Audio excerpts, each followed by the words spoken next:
Dad continues his controlling ways and now has no contact with both of his sons. TLDR, Dad is a selfish, angry and controlling individual, gets into arguments with his sons because they won't live exactly how he wants or do exactly what he wants, is surprised when they stop speaking to him, continues to believe he is the victim. Background: my dad has always had control and anger issues. He worked hard to give my mom, brother and I what we needed, but he was not really emotionally there. Growing up with him was tough. If I vacuumed and did not do it exactly how he would do it, he would make comments. If you did something wrong once, he would immediately say you never do anything right. Could not fathom that people make mistakes and mistakes happen, especially since he made plenty of them. Just never admitted to it. He had friends and relatives live with us without ever asking my mom, brother or I if we would be okay with it. Not asking my mom, who is the person that ends up taking on the additional work, was the most annoying thing for me. We lived in a 2-bedroom apartment. I was okay sharing a room with my brother, not quite okay sharing it with an uncle for years, another relative and once even some random guy who was a friend of a friend. He sacrificed the comfort of me, my mom and my brother to make himself look good by offering space to these people for long periods of time. Plenty more examples of his selfish and controlling behavior, not to mention him having a short fuse. Despite all this, he did work hard, had his moments, and I will always appreciate the things he did do. We had everything we needed. First son goes NC. A couple of summers ago, my dad and I got into an argument. Argument was over me and my wife's dog. My dad is a very religious Muslim and has gotten more religious as he ages. For example, he took down all of the pictures they had of people, as you are not supposed to have that in Islam. He still listens to music though, so I don't want to get started on the hypocrisy displayed on a regular basis by him and the Muslim community I grew up in general. Islam is not a fan of dogs being in a home. My wife and I do not live with my parents. We have our own home, and I told my parents my wife and I would be keeping the dog she had before we got into a relationship. I love this dog. I thought I got it through to my dad that the dog was here to stay. I even got an imam to talk to him about it. He brought it up again one day while he was over at our house and asked when we were getting rid of the dog. I tell him we aren't and he needs to stop asking about it. This started a big argument between me and him. He went home and I thought that was the end of it. I was wrong. When he got home, my brother was there. He told my brother the story and my brother told him he was wrong to make demands of my wife, and my dad got into an argument with my brother. It got close to being physical, so my brother left. My brother at the time had his phone service under my parents' family plan. My dad canceled his number, so I had to call the phone company. I have access since I'm the one who usually manages issues for him. My dad would then cancel the service again. Being real petty, I eventually just added my brother to my phone plan. After this incident, my brother went no contact with both of our parents. This was the last straw for him. He went no contact with our mom because she is an enabler. That requires a different post. To this day, my dad still does not understand why my brother is no longer in contact with him. I understood my brother's decision and have not tried to change his mind. I stayed in contact with my dad, but low contact. Second son goes NC. Now to a couple of weeks ago, my dad and I once again got into an argument. My wife and I have a newborn. I was so excited for my parents to have their first grandchild.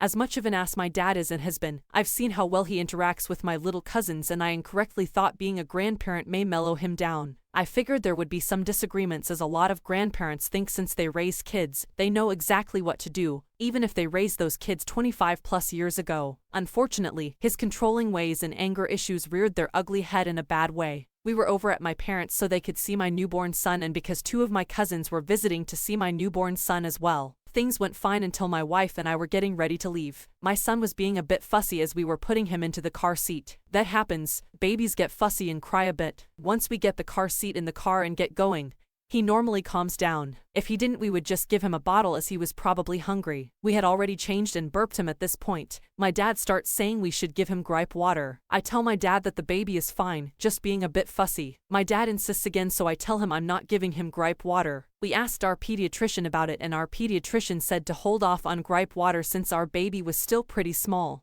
Our son was born almost 3 weeks early and is very small, so we are being cautious. We also don't want to give him anything besides breast milk and formula if it's not really necessary, which it was not in this case. This sets my dad off. He goes off about what the fuck do doctors know. He raised 2 kids. He gave my brother gripe water when he was 2 days old. That is obviously bullshit, because he didn't even know about gripe water until he visited one of his friends, and they told him about it. Not only that, but my brother was born late and at a normal weight. His situation is not the same as my son's. My dad then does his usual thing of taking one issue, escalating it and going off about everything. He goes on to say don't come around anymore even with the baby. Calls me a kafir, my wife a kafir and my son a kafir. My mom is trying to calm him down because he is yelling all of these things 2 feet next to me and the car seat my son is in. My teenage cousins are also hearing all this. At this point, my wife has taken our son out of the apartment and into the hall. I am trying to leave as well, but my dad continues to yell. He has now moved on to how we have not given him a cent, how he got us educated and put us through college for us to never give him anything back, how we basically don't do shit for him and some other things I don't recall exactly. Just a lot of horse shit. I have paid for my parents' cable, internet bill for the past 12 plus years even though I have not lived with them for years. I just recently paid for their tickets which was about $2,800 to go to our home country,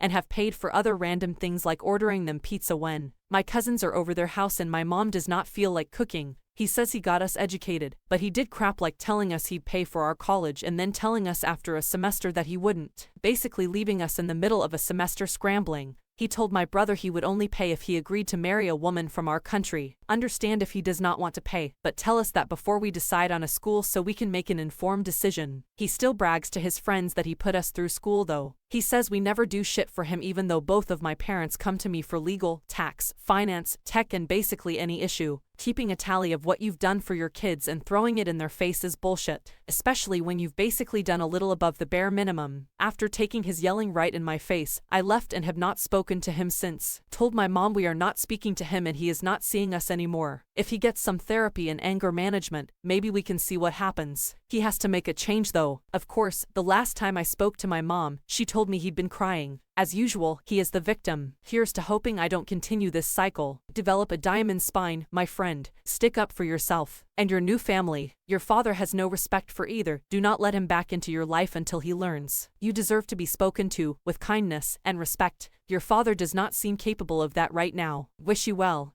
Okay, next story. My entitled sister stole my cat. This is a cross post. This story is about an ease, not about parents. I hope this is allowed here. This happened years ago. My younger sister and I have always been pretty close despite the fact she is entitled and spoiled rotten. Growing up she was always treated better than me and basically got anything she wanted. Nobody in my family really ever said no to her. If she doesn't get her way she will pout, sulk, cry or whine until whoever caves. My ease came over to visit me 1 or 2 times a week. We made lunch together and chatted about our life. I gave her a house key for emergencies.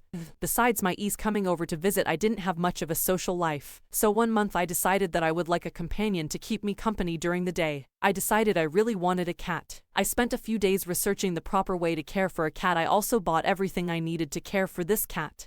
Once I was ready, I started looking for cats to adopt. I decided I wanted a cat, not a kitten. It was at the second shelter I went to that I found Freya. I saw this pure white kitty from a distance. When I went over to her enclosure, she immediately started rubbing on the glass and softly meowing. A staff member opened her enclosure so I could pet her. She rubbed all over me and purred so loud she vibrated hard. She even licked my hand several times. I was absolutely in love. Freya is the best cat ever. She is like my child. My ease also fell in love with Freya almost immediately. She constantly said how much she wished Freya was hers. She told me how good she would treat her and how she would make her a service animal. I just brushed these comments off, until one day Ease said that she deserved to take Freya because she was getting a divorce and needed company. I was completely caught off guard. I told her I would never ever give up my cat. She is basically my child. I thought that would be the end of it. I was so wrong. About 5 weeks after this conversation, I came home from work about 5 p.m. I immediately noticed that Freya didn't meet me at the door. She always meets me at the door. I started to call her but she didn't come. I tried shaking her can of treats but that didn't work either. By this point I am frantically searching every inch of my house. Absolutely no sign of Freya. She wasn't in my house. My heart sank to my stomach when I realized that I must have accidentally let her out when I left for work that morning. I felt so guilty and worried about Freya. I put up missing pet ads in all the local pet groups. I put up flyers everywhere. I knocked on the door of everyone on my block and asked about Freya and if they could keep an eye out for her. I spread some of her litter in the front yard. I put out a humane trap with tuna. I was a mess without my beautiful, sweet cat. I cried so much my face was puffy and I could barely eat or sleep. One day about a week after Freya went missing, I was talking to a mutual friend of my Ease. At one point she casually says, "Oh, have you seen Ease's new cat? She's so pretty and she has this beautiful white fur." My heart skipped a few beats and then I asked her if she happened to know if the cat had a collar. She said yes, it had a red collar. That's when I just knew it was my Freya. I could feel it in my gut. I hung up and immediately called my Ease. I began yelling the second she answered. You effing B-word, you stole my cat. How could you? How dare you? You had no right to take my cat. How could you do this to me? Her voice was dripping with attitude when she said, I told you I deserved to have Freya more than you. She is meant to be my cat. Don't worry, I'll take good care of her. My face went red and anger coursed through me. I told her no. You will give me my cat right now or I will absolutely call the police and press charges for theft and for breaking and entering. I picked up Freya about 30 minutes later. I went very low contact with my ease after that. She no longer comes over for visits. We don't talk or text. We only see each other on major holidays. Freya is still a part of my life and I am so grateful for her. I still can't believe my sister felt entitled towards my cat,